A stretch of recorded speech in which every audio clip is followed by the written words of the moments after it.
Sir single है sir. आएगा और लोग भी।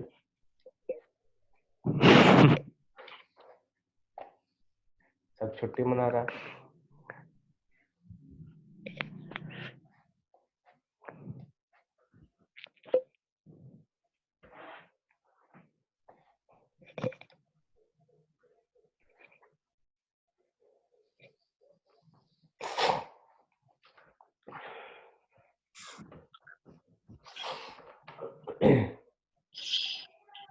एक और आया।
हेलो।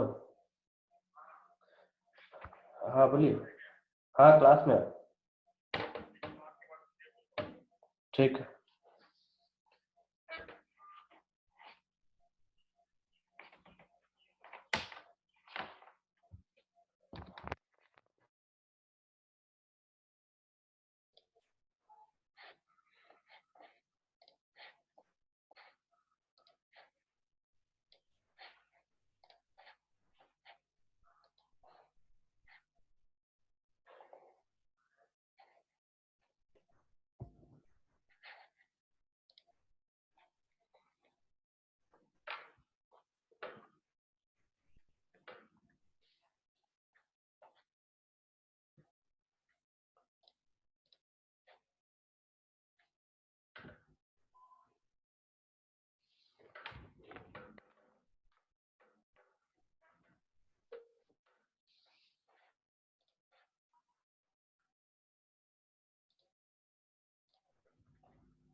लास्ट लेक्चर में किसी को डाउट है?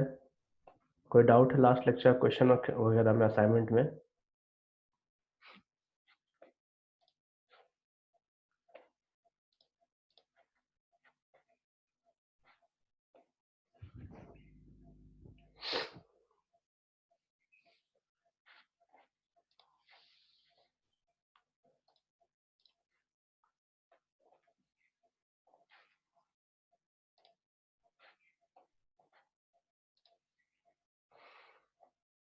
चलो ठीक है।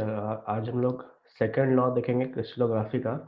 ठीक है, थोड़ा पेचीदा है लॉ, पेचीदा कह सकते हैं, लेकिन आ, हम जैसा रूल रेगुलेशंस होगा, जिस जो स्टेप्स आपको बताऊंगा क्वेश्चन सॉल्व करने का, ठीक है, और जो स्टेप्स, वही स्टेप्स हमको फॉलो करना है। तो ध्यान से सुनिएगा लॉ को, और ज़्यादा रिसर्च करने का ज़रूरत नहीं है लॉ में। ठीक है, ऐसा आपको रिसर्च टाइप का क्वेश्चन एग्जाम में नहीं पूछता है, बस कोई फार्मूला रिलेटेड क्वेश्चन होता है, सिर्फ समझना जरूरी है इस चीज को कि लॉ कैसे फार्मूला यूज करेंगे।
देखिए, इस लॉ से पहले एक टॉपिक है दैट इज ब्रेवाइस लैटिसेस।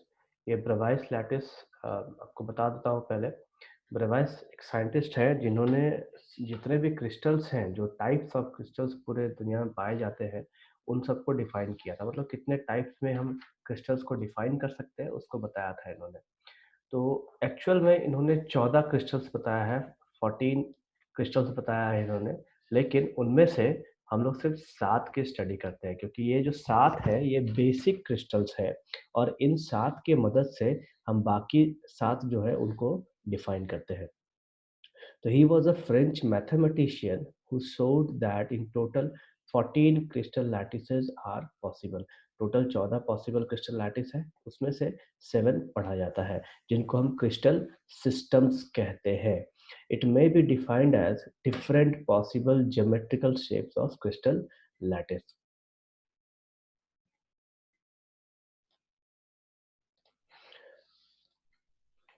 अभी मैंने यहाँ पे 7 क्रिस्टल लैटिस दिखा रखा है आपको। अब देखो एक चीज, ये 7 क्रिस्टल लैटिस है, जिसमें से सबसे पहला क्यूबिक, उसके बाद टेट्रागोनल, ऑर्थोरोम्बिक,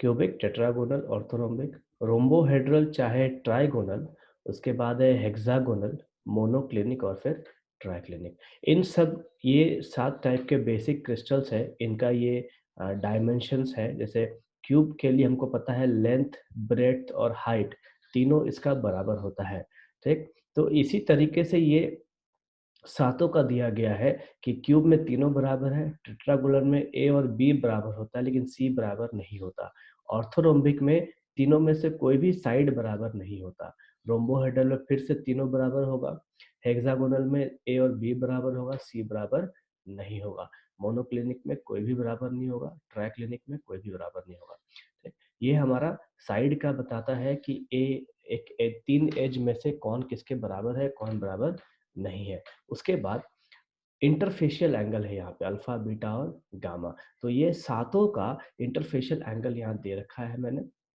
कि किसमें इंटरफेशियल एंगल 90 है, किसमें 90 नहीं है, किसमें 120 है, वगैरह वगैरह। उसके बाद प्लेन ऑफ सिमेट्री या एलिमेंट्स ऑफ सिमेट्री कहिए इनको। जैसे हम लोग थर्ड लॉ पढ़े थे, उसमें देखे थे कि क्यूब के लिए टोटल 23 प्लेन ऑफ सिमेट्री होता है, जिसमें से यहाँ जो फिगर दिखा रखा है मैंने, देखो ऊपर, ये जो फिगर्स है, ये plane of symmetry, axis of symmetry हो गया, ये प्लेन ऑफ सिमेट्री हो गया, उसके बाद ये सेंटर ऑफ सिमेट्री हो गया। तो इन सबको मिला के टोटल एलिमेंट्स होते हैं 23 एलिमेंट ऑफ सिमेट्री। तो यहाँ पे जो टेबल में दिया गया है, यहाँ पे हर क्रिस्टल के लिए एलिमेंट्स ऑफ सिमेट्री कितने होते हैं वो मैंने दे रखा है।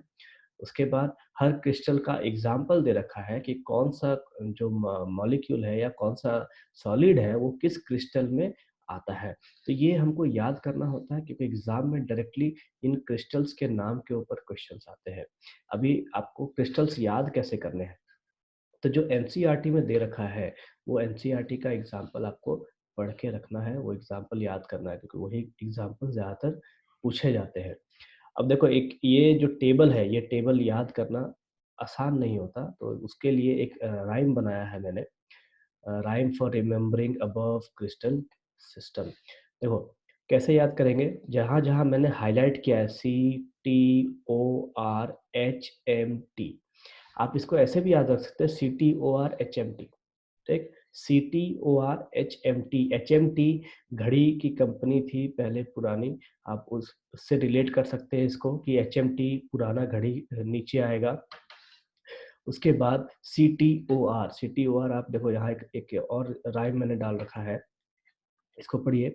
सीटी और मारी तो हेक्सागोनल बॉक्स के अंदर डाल के इतना मारूंगी कि एक क्लिनिक, तो क्या तीन तीन क्लिनिक जाओगे तो भी ठीक नहीं हो पाओगे। ठीक, ये एक राइम है, बेसिकली लड़की लोग के लिए बनाया गया है, जो लड़कियों को छेड़ते हैं उन लोगों के लिए है। ठीक, अभी ध्यान क्या रखना है, देखो सबसे पहला है कि CTOR, सिटी और मारी तो CTOR, तो यहाँ पे आके आपका एक राइम खत्म होता है, सिटी और मारी तो।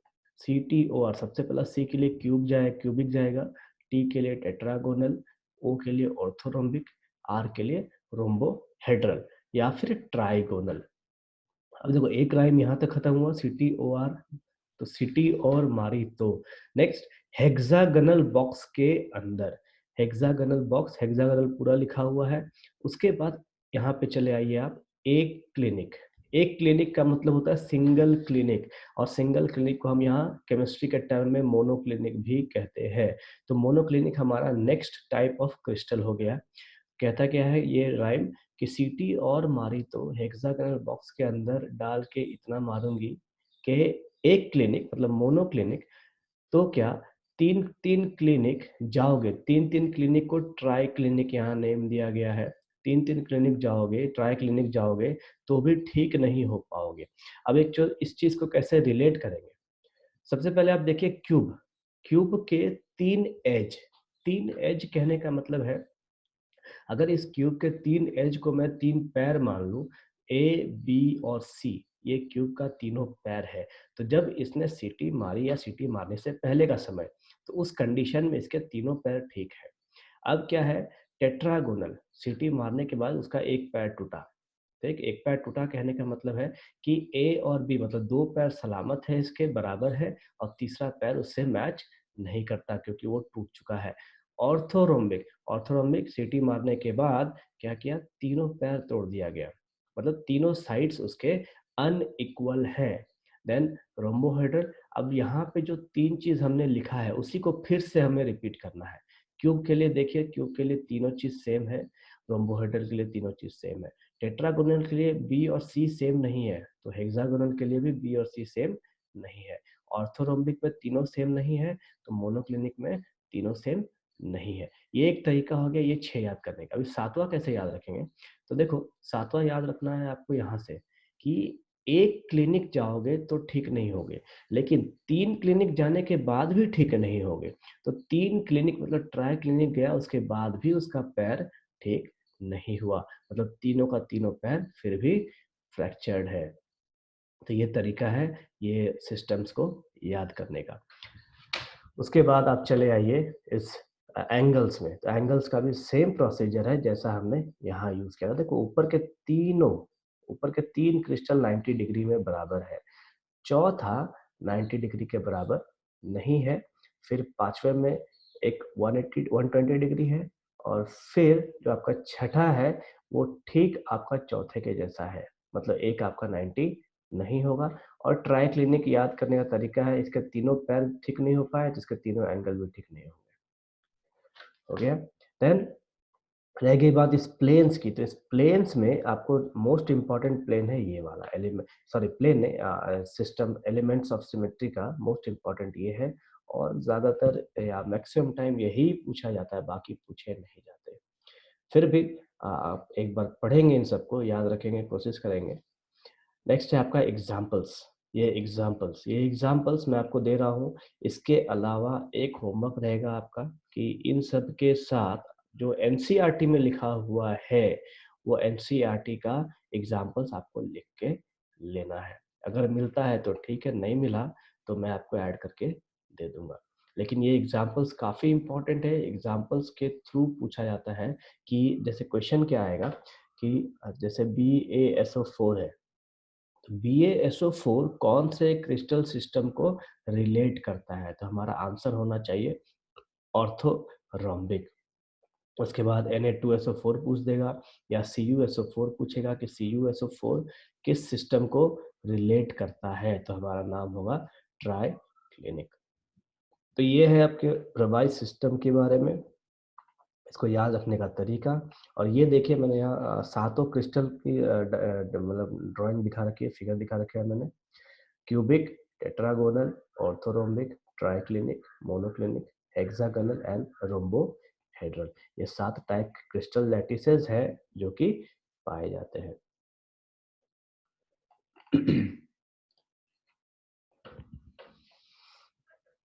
अभी लैटिस समझने में किसी को दिक्कत या याद करने में कोई प्रॉब्लम है?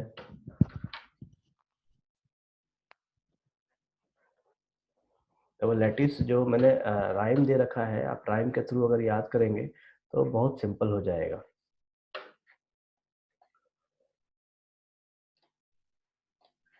ठीक है, देखो ये और आपको कंपल्सरी ये क्रिस्टल्स याद करना है, क्योंकि इससे बोर्ड में भी क्वेश्चंस रहता है और कॉम्पिटिशन्स में भी क्वेश्चंस आता है कई बार।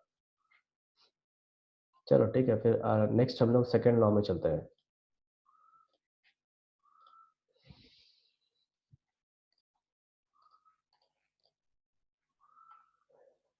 अब चले आए हम सेकंड लॉ में। सेकंड लॉ कहता है लॉ ऑफ रैशनल इंडिसेस। देखो ये जो लॉ है, ये बेसिकली लॉ जो है, ये किसी सॉलिड में किसी भी पॉइंट्स को लोकेट करने के लिए दिया गया है। ठीक है, कोई भी पॉइंट को, जैसे कोई पॉइंट कह लीजिए, या कोई भी एटम को लोकेट करने के लिए दिया गया है। अभी ये जो डेफिनेशन है, अगर डेफिनेशन हम पढ़ना चाहे तो डेफिनेशन आसानी से समझ में नहीं आता। ठीक है, तो इसको समझने का तरीका है, देखो मैं आपको डायरेक्टली डेफिनेशन ऐसे ही समझा रहा हूँ।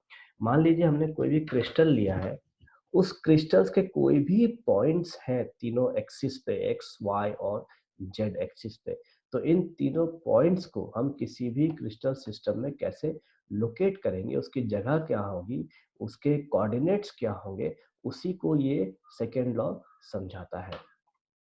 लॉ कहता क्या, the law of rational indices states that the intercepts OP, OQ, OR, the intercepts OP, OQ, OR of the natural faces of a crystal। जैसे यहाँ ड्राइंग देखिए, OP, OQ, OR किसी क्रिस्टल का एक फेस लिया गया है, form with the unit cell axes ABC। देखो बीच बीच में कोई कलर आ रहा है, ठीक है, तो आप उससे टेंशन नहीं लेना, ये ऐप का कुछ प्रॉब्लम है। ये जो सिस्टम है क्यूबिक सिस्टम ABC, देखो यहाँ पे OA का डिस्टेंस A होगा, OB का डिस्टेंस B होगा, OC का डिस्टेंस C होगा। तो इस क्यूबिक सिस्टम का कोई भी एक प्लेन लिया गया है, और उस प्लेन का जो कोऑर्डिनेट है, सॉरी एक्सेस है, OP, OQ, OR। कहता क्या है कि इस एक्सिस, इस क्यूब का एक system cell unit cell axes है ABC, are inversely proportional to prime integers h, k, l. They are called the Miller indices of the faces। एक चीज देखिए, ये जो लॉ है, लॉ ऑफ रैशनल इंडिसेस, इसका दूसरा नाम है मिलर इंडिसेस भी। ठीक है, इसको मिलर नाम के साइंटिस्ट ने डिफाइन किया था, इस वजह से इसका नाम मिलर इंडिसेस भी पड़ा है। अभी they are usually small because the corresponding lattice planes are among the densest and have therefore a high interplanar spacing and low indices। क्या क्या लिख रहे हैं बीजू सर?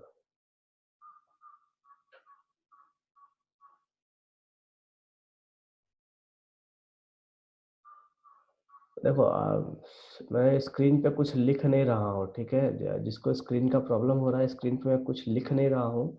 स्क्रीन में अपने आप रेड और ब्लू कलर आ रहा है, वो कुछ ऐप का प्रॉब्लम हो सकता है, ठीक है? तो मैं कुछ लिख नहीं रहा हूँ, उससे आप कंफ्यूज ना हो।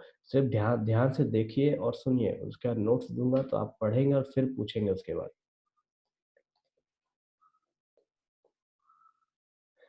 देखो कोई लिख नहीं रहा है, मैं बार बार बोल रहा हूँ, स्क्रीन पे कोई भी नहीं लिख रहा है। ओके, ये स्क्रीन ऐप का प्रॉब्लम है कुछ, ये हर बार होता है, हर क्लास में हो रहा है ये चीज। अभी देखो मैंने यहाँ एक प्लेन लिया है PQR, इस ढंग से इसको देखिए, ढंग से समझिए, और कुछ कोई खास चीज है नहीं इसमें, सिर्फ स्टेप्स आपको याद रखना है। क्या है? कंसीडर एनी फेस, जहाँ रेड रेड माउस मेरा चल रहा है वहां पे ध्यान रखेंगे। Consider any face, consider any face of a crystal structure PQR as shown in figure। ये फिगर है, PQR एक फेस है जिसमें OP x इंटरसेप्ट है, मतलब OP x में डाला गया है, OQ y में डाला है, OR z कोऑर्डिनेट पे है। तो अकॉर्डिंग टू विस इंडिसेस, ये जो लॉ है इसका सबसे पहला नाम था विस इंडिसेस, ठीक है? विस नाम के साइंटिस्ट ने इसको बताया था, इसीलिए इसका नाम सबसे पहले विस इंडिसेस पड़ा था। उसके बाद intercepts made by any face of crystal structure is rational number multiple of unit cells। अभी इसको याद कैसे रखें? जैसे विस इंडिसेस कहता क्या है कि ये जो इंटरसेप्ट है OP OQ OR, ये किसके किसके ये में आएगा? तो इसका जो इंटरसेप्ट है उसको हम डिवाइड करेंगे इस क्यूब के यूनिट लेंथ से। जैसे OP डिवाइडेड बाय OA, यहाँ देखिए क्यूब का फिगर देखिए, क्यूब और ये PQR का फिगर देखिए। Which indices is equal to OP divided by OA, जो x कोऑर्डिनेट पे इसका इंटरसेप्ट होगा उससे हम डिवाइड करेंगे। सेम चीज करेंगे इस OQ के साथ, OQ divided by OB, OR divided by OC, और ये होता है हमारा विस इंडिसेस। विस ने क्या कहा था कि जो इंटरसेप्ट बनाएगा ये प्लेन, कोई भी एक फेस अगर हम ले ले और उसका जो इंटरसेप्ट होगा वो इंटरसेप्ट को डिवाइड करेंगे इस क्यूब के इंटरसेप्ट से। तो यहाँ पे देखिए मैंने लिख रखा है this indices is equal to intercept upon unit length of cube. तो ये इंटरसेप्ट हो गया divided by unit length of cube, मतलब OA का जो डिस्टेंस होगा वो। तो यहाँ फॉर्मूला हो जाएगा हमारा O sorry OP by OA, OQ by OB, OR by OC। इसको हम देते हैं M/N/P। ये एक रैशनल नंबर है जिससे हम नॉर्मली मल्टीप्लाई करते हैं। देन OA क्या है? OA जो है यूनिट सेल का इंटरसेप्ट है x एक्सिस पे। OB है यूनिट सेल का इंटरसेप्ट, सॉरी यहाँ पे x एक्सिस लिखा हुआ है, यहाँ y होगा और नीचे में z होगा, ठीक है? ध्यान दें, OA x axis, OB y axis और OC यहाँ z एक्सिस होगा, तीनों जगह x लिखा गया है by mistake. Okay, then therefore OP is equals to OP is to OQ is to OR is equals to MANBPC।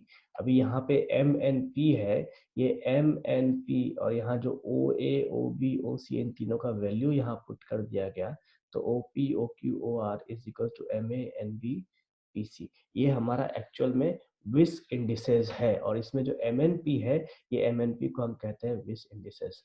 ठीक है? अभी MNP क्या है? तो MNP एक रैशनल नंबर है जो मल्टीप्लाई होता है इस फेस के इंटरसेप्ट से। नेक्स्ट देखो, एक एग्जांपल मैंने दिखा रखा है। एग्जांपल है कि एक प्लेन कंसीडर कीजिए PQRS। एक प्लेन है PQRS जिसका डिस्टेंस है y एक्सिस पे b/3। मतलब इसका डिस्टेंस सिर्फ y एक्सिस पे है, x पे भी नहीं है और z पे भी नहीं है। तो x पे अगर ये प्लेन x के प्लेन से पैरेलल होगा तो ये कहाँ इंटरसेप्ट करेगा? कहीं भी नहीं करेगा। मतलब हम कह सकते हैं कि ये प्लेन इसके इन्फिनिटी डिस्टेंस पे मेंटेन करेगा, ठीक? मतलब अगर ये प्लेन सिर्फ y एक्सिस को कट कर रहा है तो x पे कहीं मिलेगा? कहीं नहीं मिलेगा, और ना ही z पे कहीं मिलेगा, ठीक है? तो हम कह सकते हैं कि ये प्लेन PQRS x पे काटेगा कहाँ जाके? इन्फिनिटी पे, और z पे कहाँ जाके काटेगा? तो इन्फिनिटी पे।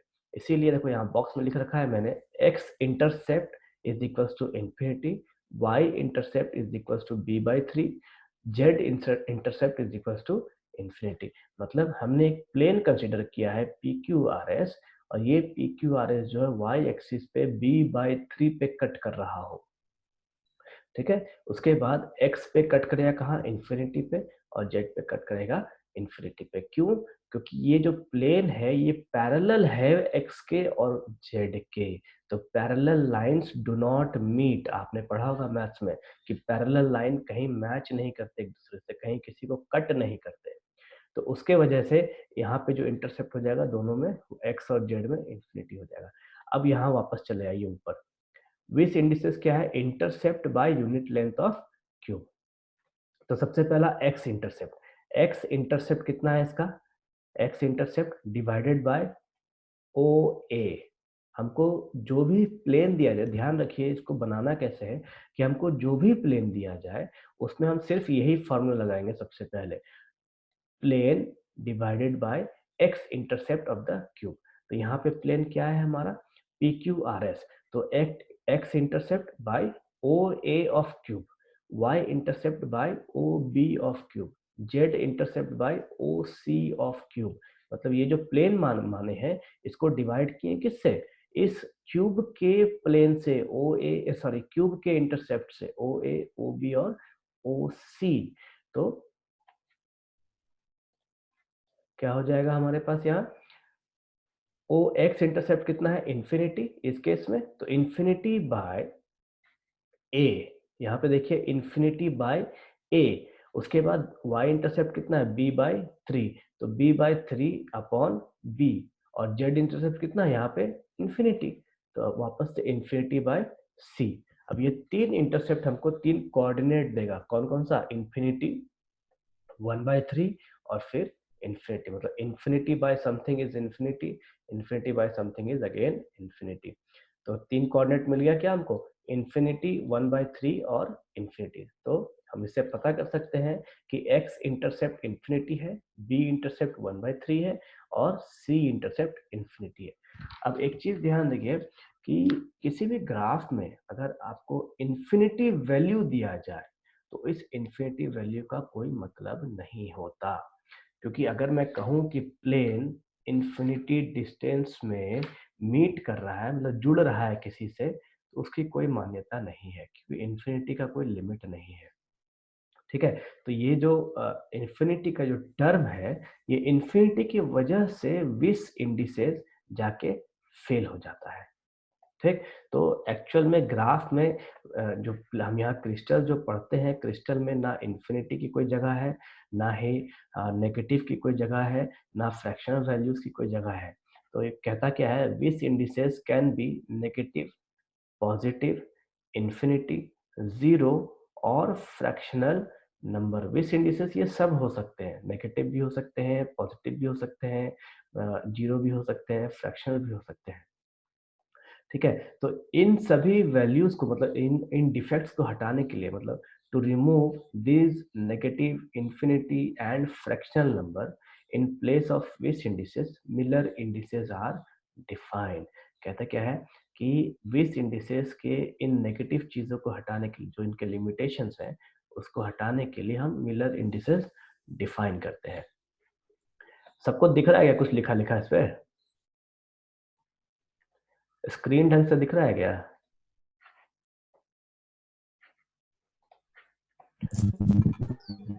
Yes, sir. Sir,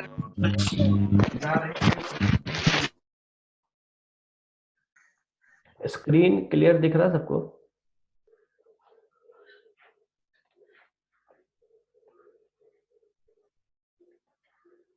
देखो जो लिख रहा है ध्यान ना दे, ठीक है, जब नोट्स अपलोड करूंगा वापस से पढ़ने के बाद आप फिर से पूछ सकते हैं, ऐसा कोई प्रॉब्लम नहीं है। ठीक है, मैं वापस से उस नोट्स पे जा रहा हूँ।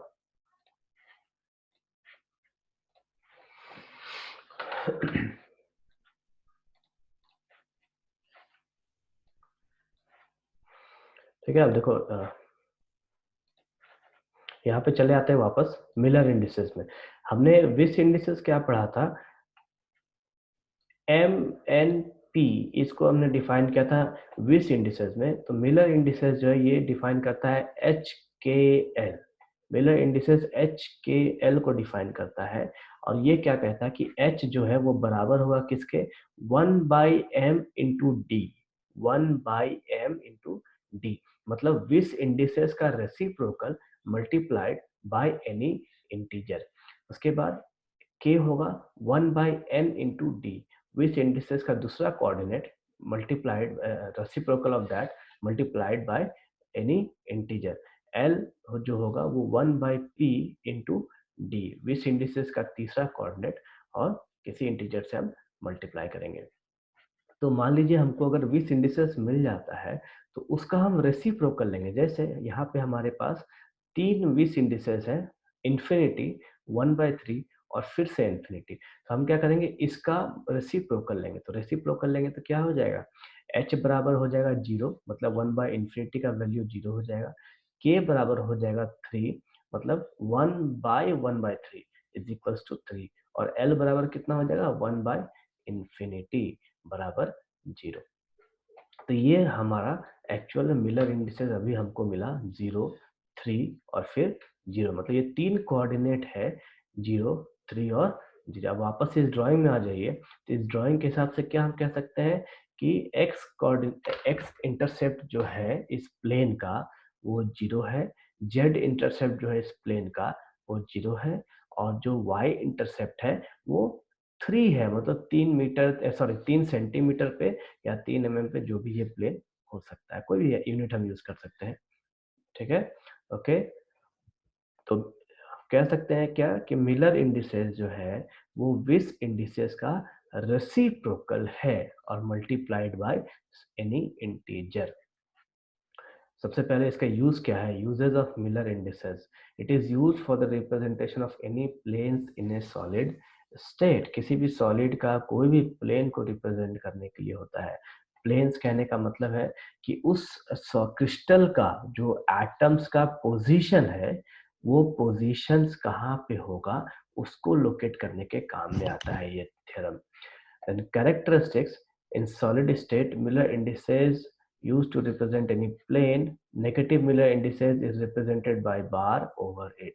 अगर नेगेटिव मिलर इंडिसेस है जैसे -2 अगर आता है तो उसको हम लिखेंगे 2 के ऊपर बार। ये होता है मिलर इंडिसेस का यूजेस वगैरह। देन तीसरा देख लीजिए, h bar, k bar, l bar is equal to h k l, sign does not matter. अगर मिलर इंडिसेस नेगेटिव है तो उसको हम पॉजिटिव में भी लिख सकते हैं, इसमें साइन की कोई महत्वता नहीं है। Then next point, Miller indices of parallel planes are same। अगर दो प्लेन पैरेलल है, जैसे यहाँ पे देखिए, अगर ये P Q R S, अगर ये प्लेन इसके ठीक पैरेलल में थोड़ा आगे अगर ले लिया जाए, या इसी प्लेन को इसके प्लेन के पैरेलल एक और प्लेन यहाँ पे हो जाए, तो दोनों का मिलर इंडिसेस सेम हो जाएगा। जैसे इस क्यूब में आप चले आइए, देखो यहाँ पे ए ओ सी, और यहाँ पे जो पॉइंट है यहाँ, ये एक प्लेन है। उसके बाद यहाँ पे एक प्लेन है जो बी से स्टार्ट हो रहा है, बी से एक स्क्वायर का प्लेन बन दिख रहा है हमें। तो ये दोनों प्लेन आपस में पैरेलल हैं। तो ये दोनों पैरेलल प्लेन्स का जो मिलर इंडिसेस होगा, मतलब एच के एल का जो वैल्यू होगा वो दोनों सेम होगा। उसी तरीके से जो नीचे में प्लेन दिख रहा है ए ओ बी और ये पॉइंट, और ठीक इसके ऊपर में जो प्लेन दिख रहा है सी से जो प्लेन बना हुआ है, ये दोनों का मिलर इंडिसेस सेम होगा। उसी तरीके से ये जो सामने का फेस है और जो पीछे का फेस है, उन दोनों का मिलर इंडिसेस सेम होगा। तो एग्जाम में कई बार ऐसा भी आता है कि दो प्लेन है जिसमें एक प्लेन का मिलर इंडिसेस 0, 1, 0 है, तो दूसरा पैरेलल प्लेन का मिलर इंडिसेस कितना होगा, ये भी एक तरह से क्वेश्चन आता है। तो हमारा आंसर सीधा सा होगा कि जो उसका मिलर इंडिसेस होगा वही मिलर इंडिसेस इसका भी होगा। जैसे मैंने यहाँ एग्जांपल दिखा रखा है कि दो पैरेलल प्लेन्स हैं, उसमें से एक का मिलर इंडिसेस है 002 और दूसरे का है 001। तो अगर दोनों प्लेन पैरेलल है तो दोनों के मिलर इंडिसेस आपस में बराबर होंगे। Then practically Miller indices can not be more than 4। ये प्रैक्टिकल देखा गया है कि मिलर इंडिसेस 4 से ज्यादा नहीं हो सकते। मतलब एच के एल का जो वैल्यू है ये 4 से ज्यादा नहीं जा सकता, मतलब 5 6 7 ऐसे नहीं जा सकता। तो एग्जाम में क्वेश्चन ऐसे भी हम क्रॉस वेरीफाई कर सकते हैं कि अगर क्वेश्चन आपको दिया जाए तो उसमें जो वैल्यू है वो 4 से ज्यादा नहीं जाना चाहिए। नेक्स्ट यहाँ मैंने मेथड दिखा रखा है कि मिलर इंडिसेस कैसे कैलकुलेट किया जाए। तो जो हमने थ्योरम पढ़ा है सेम वैसे ही है, एकदम सारा कुछ स्टेप बाय स्टेप। जैसे यहाँ दो दो ड्राइंग दिखा रखे हैं मैंने, एक में ये प्लेन फेस है ए बी सी डी और एक में है ए बी सी। ठीक है, देखिए एक चीज कि जो पहला एग्जांपल है उसमें इंटरसेप्ट है इन्फिनिटी ए और इन्फिनिटी। कहने का मतलब है ये जो प्लेन है ये इंटरसेप्ट कहाँ दिखा रहा है, सिर्फ और सिर्फ वाई एक्सिस पे। तो इसका जो इंटरसेप्ट होगा सिर्फ वाई एक्सिस पे होगा, एक्स और जेड पे इन्फिनिटी होगा। तो एक्स और जेड पे यहाँ इन्फिनिटी लिया और वाई के लिए ए लिया है। देन सेकेंड इसका विस इंडिसेस निकालेंगे। विस इंडिसेस क्या होता है, intercept of any plane divided by unit cell of a cube या फिर intercept of unit cell of a cube. तो ये जो इन्फिनिटी है ये यहाँ से आया और ये जो ए है ये इस क्यूब के लिए हमने लिया, जो बेसिक क्यूब है हमारा उसके लिए। तो सेम चीज करेंगे y के लिए भी, a बाई ए और z के लिए इन्फिनिटी बाई ए।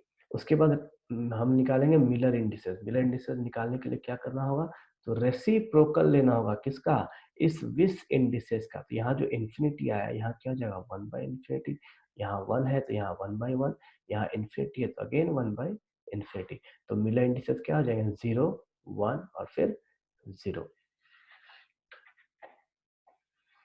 और ये दूसरा एग्जांपल है, सेम उसी तरीके से सेम मेथड हमें यूज करना है।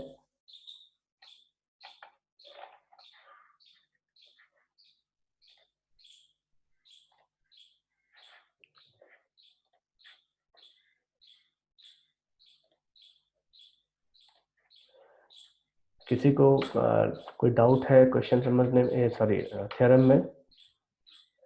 देखो मैंने अभी एक क्वेश्चन समझाया है फिलहाल, ठीक है, और दूसरा क्वेश्चन आपको खुद एक बार देख के एनालाइज करना है कि दूसरे क्वेश्चन में क्या किया गया है। सेम मेथड है, ये सेम मेथड आपको यूज करना है हर जगह। और थ्योरम अभी खत्म नहीं हुआ है, ध्यान रखें थ्योरम खत्म नहीं हुआ है। अभी जो आज जो भी बताया है मैंने इसको आप एक बार पढ़ेंगे और जो भी डाउट होगा वो कल क्लियर कर लेंगे। ठीक, ऑलमोस्ट मेरे ख्याल से 40 मिनट्स होने वाला है आपका, ये खत्म हो जाएगा लेक्चर। ओके, जो भी डाउट हो आप थ्योरम का ढंग से पढ़ेंगे। जो क्वेश्चन मैंने स्पेशली जो क्वेश्चन एग्जांपल दे रखा है उस एग्जांपल को आप ढंग से देखेंगे, क्योंकि वो मेथड आपको एग्जाम में यूज करना है और ये मेथड जो है ऐसे ही सारे क्वेश्चन सॉल्व होंगे। लास्ट वाला फिर समझा रहे, देखो अभी 40 मिनट्स खत्म हो जाएगा समझाते हैं, 39 मिनट 40 सेकंड हो रखा है। ठीक है, फिर भी आप एक बार देखिए, नहीं समझ में आएगा मैं कल फिर बता दूंगा। ठीक है।